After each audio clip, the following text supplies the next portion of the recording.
From a young age, many boys are taught a silent rule. Crying is weakness. Not always directly. Sometimes it's subtle.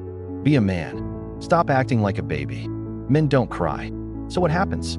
The brain starts associating emotional expression with shame. Every time he felt like crying as a child and held it back, his brain rewarded him. Not with peace, but with acceptance.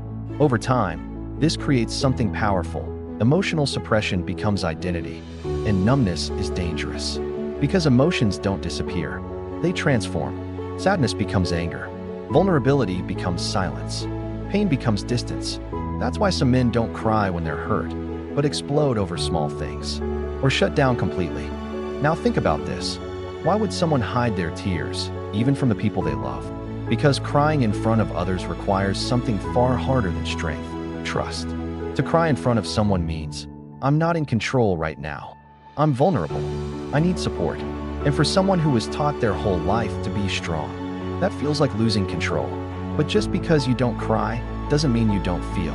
In fact, many of these men feel more intensely than others.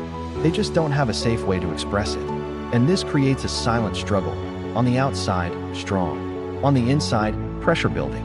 Eventually, that pressure leaks. Not as tears, but as stress. Burnout, irritability, emotional distance in relationships. Here's the irony. The very thing they were taught to avoid, crying, is what could actually make them stronger. Because real strength isn't about holding everything in. It's about knowing when to let it out. And the strongest people?